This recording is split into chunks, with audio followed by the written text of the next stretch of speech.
evening, everyone. Welcome to the Hayden Orpheum Picture Palace's double feature of Superman the movie and Superman 2 the Richard Donner cut.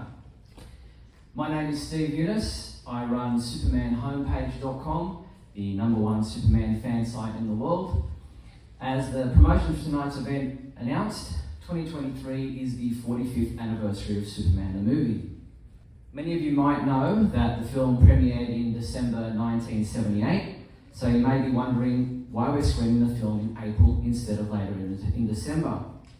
Well, not only is 2023 the 45th anniversary of Superman the movie, but Superman the character also celebrated his 85th anniversary this month. It was on April 16th, 1938 that Superman first appeared in Action Comics #1. The comic book, which sold for 10 cents at the time, is where it all began. The brainchild of writer Jerry Siegel and artist Joe Shuster, two young men living in Cleveland, Ohio, Superman would quickly become a worldwide phenomenon, making his way from the comic book page to newspaper strips, big screen animated shorts, a long-running radio series, film serials, live action TV shows, cartoons, video games, and of course big budget films. Now extremely rare, Action Comics, or copies of Action Comics #1 are now worth over $3 million US. So tonight, 85 years later, we're here to celebrate the Man of Steel by watching two classic films. Superman the movie has become a much revered classic that still stands the test of time 45 years later. Modern day superhero movies owe everything to the 1978 film, with Kevin Feige of Marvel Studios calling Superman the movie the archetype. In 2017, he said, "Superman the movie is still to this day the archetype of the perfect superhero film origin story, and we watch it before we make almost any of our films." The first Superman film was followed by a sequel, Superman 2, in late 1980, early 1981. However, what we'll be watching tonight is not the theatrical version of that film. Can I see a show of hands for anyone who's seen Superman 2, the Richard Donner cut? It's hard to see, but yeah, okay, there's a few. So many of you might be aware that back in 1977, director Richard Donner started filming both Superman the movie and Superman 2 at the same time.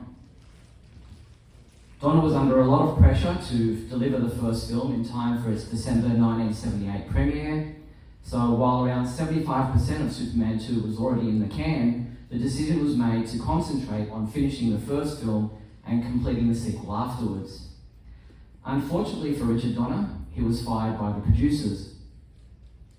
While many believe he had disagreements with producer father-son duo Alexander and Ilya Salkind, it was actually their business partner Pierre Spengler who Donner couldn't get along with.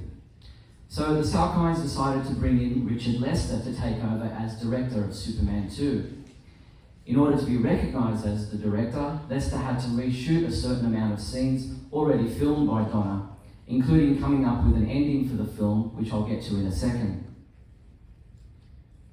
So in 2006, after years of clamouring from fans, Warner Brothers delved into their archives and collaborated with Richard Donner to edit together a version of the film that was closer to his original idea.